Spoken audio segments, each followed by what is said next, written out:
which have been raised, and the best person perhaps to answer those questions is the man in the hot seat. Chairman, Railway Boards, Arunendra Kumar is here with us in our studios. Pleasure to have you, sir, to enter the studios. You know, you've been listening to these comments which have been made, and the one question which is being raised, and a lot of people are asking on our website and on my Twitter timeline as well, Achhe din, all very well, but where's the mal? Where's the money, sir? How are you going to generate the money?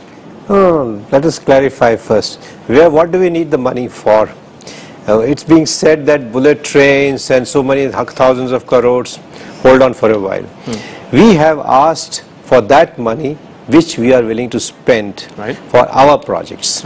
And we have that money. You have the money? Yes. I mean, when you say that you are increasing your plan outlay, for instance, you know, from 9,000 crores to 47,000 crores. No. I mean, not where is all this money coming from? These numbers which have been thrown up are big numbers, sir. The number for plan outlay is 64,000 crores. Out of which 30,000 crores comes from the GBS. Internal generation is about 11,000. 13,000 is the fund market borrowing, and rest is the PPP. Now, what you are talking of the fund crunch is the whole gamut of projects of 5 lakh crores. I don't have that money, but I have the money today after I prioritize, which I have done, and the Honorable Minister has said, for 30 projects which will pay me immediately after they are completed.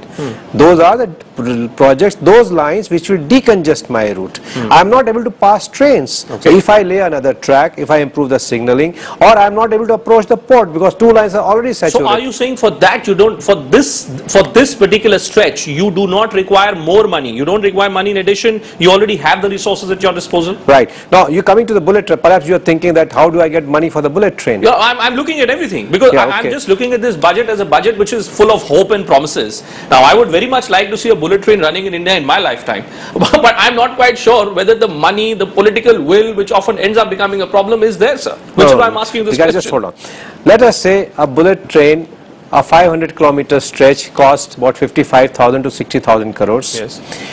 The first step is to decide that you want to have a bullet train. Right. This has been done. Right. A token amount of 100 crores has been allocated. What will that do? You have to train your people to understand that. It's not that you can just run a train. Bullet train technology is totally different.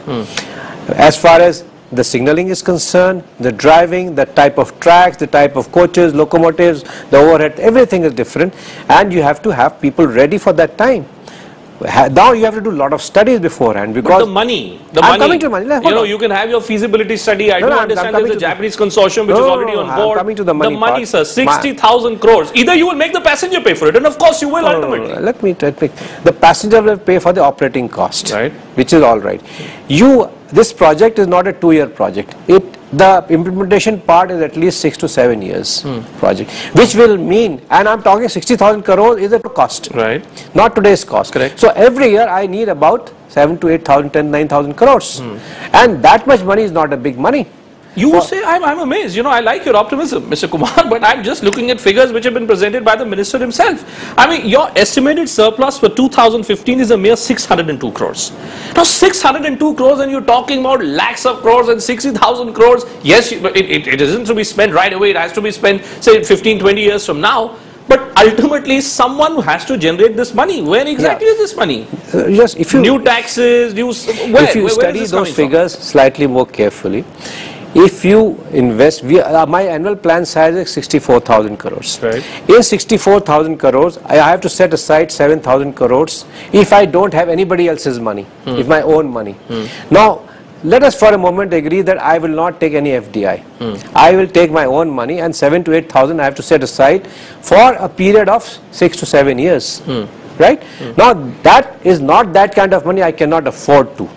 Let me assure you that. Leave aside my projects.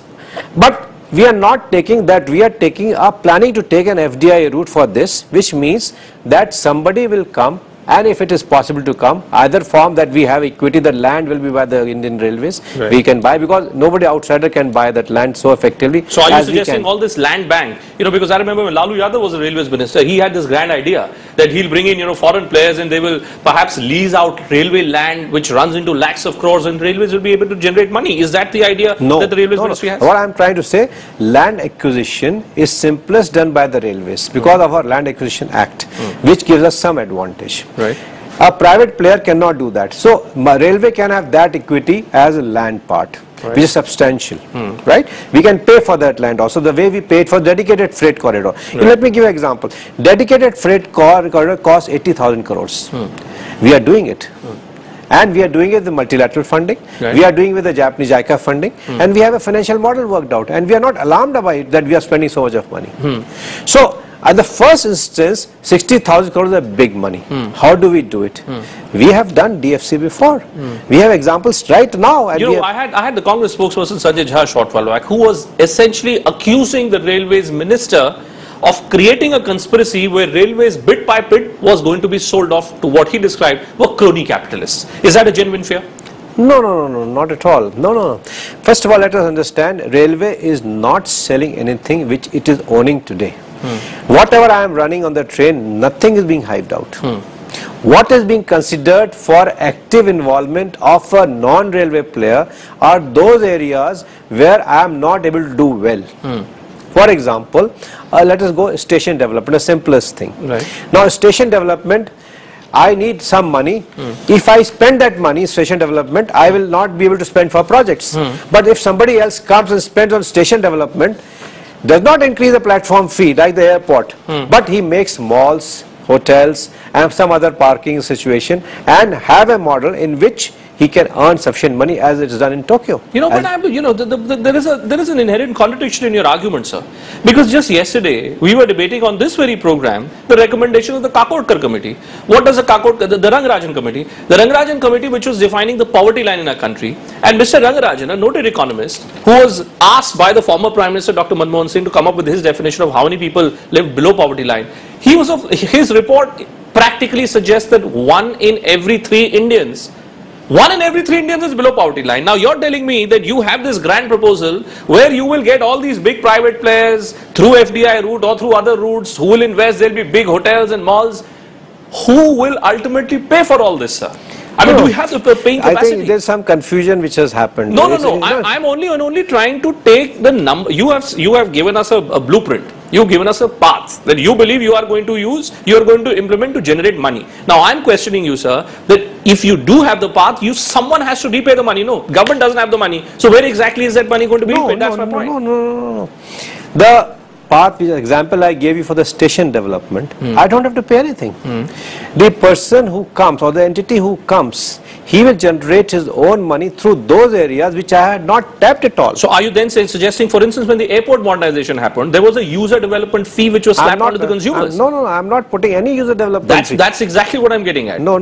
That's not going to happen. I'm suggesting that a broad model is very simple, that you have an area, you give airspace, let him construct hotels, let him construct malls, let him construct some other theatres, give him some low-cost place to stay for some passengers, and others think some office space or something, and give it out. Now, railway was never using that money. He has developed that place and got, for example, let's say metro goes, the property prices rise. Now, if the property prices rise, then the state government gets more money because of registration charge and higher property price. Also joining me now, former Railways Minister Dinesh Trivedi. Mr. Trivedi, here is the present Railway Board Chairman who's giving us a very clear blueprint in terms of his extreme confidence that he's absolutely sure that he has the money. We don't need to worry about this basic question in terms of where is the money coming from. But the Trinamool Congress seems to be very upset with the budget today. What are your objections, sir? No, if he has money, then where is the problem? He's suggesting at least that he has the money. He suggests that he has the money. The government has the money, he says. If government has the money, then there are no problems. You see, the whole problem is of resource, no?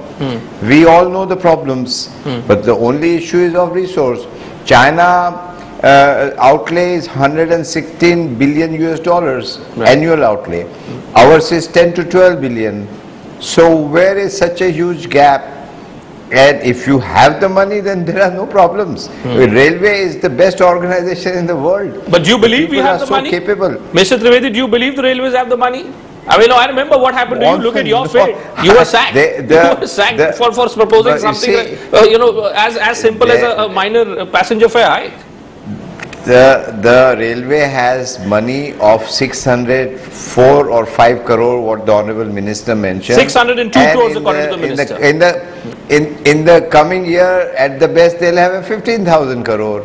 And that also, as of now, you don't know what all things will increase, what all the cost increase and all. There is no money, and please understand, Bhupen, this model cannot work. Railways cannot generate enough profit to plow back. Government budgetary support has to be there. Right. And that also to the tune of more than 8 lakh crore in 5 years. And the PPP thing cannot work because anybody coming in would definitely want revenue. It's not Mother Teresa's organization. They would want revenue, and rightly so. How are you going to give that revenue? If somebody is going to invest in escalators or elevators, are you going to charge each and every passenger when they go up and down the elevator? Mr. Kumar, you have to pay 2 rupees, can I just hear from the chairman? Can I just hear from the chairman? Because these are precise questions which are being raised, sir. Sir, good evening, sir.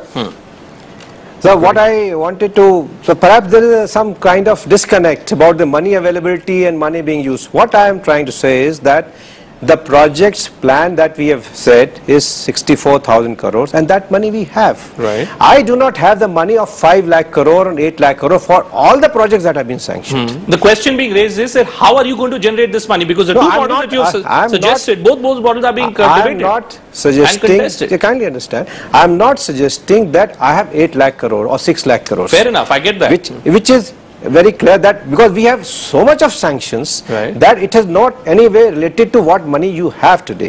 What I was only suggesting, that for the station development model, station by station, the extra money that will be get generated will be done by the someone who comes and develops that station, and he will find his own revenue model to fund his investment.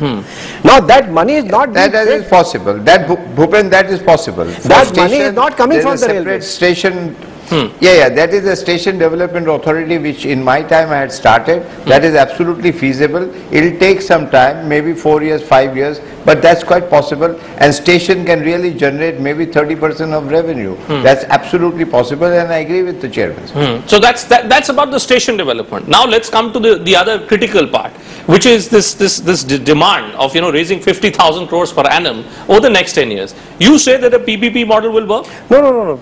This 50,000 crores for 10 years is taken the wrong context. I am only trying to say that railway plan expenditure every year is between 59, last year it was 59,000, we are 64,000 crores. Right. That much money we can generate. Right. I do not have the money to generate 5 lakh crores. But that's precisely the question which I am asking you repeatedly. 5 lakh crores I do not have. How are you going to generate that? I'm not looking because at that is the question which is being raised. So the generation will be that I have to segregate those projects. I will not start putting money on those projects which have been sanctioned but which I just can't fund. Okay, let me move beyond this. Let me move beyond this debate of how much money is going to be generated and how it's going to be generated. And Dinesh Trivedi, one of the fundamental flaws with Indian Railways has been the lack of attention which has been given to passenger safety. Do you believe this budget addresses that basic concern?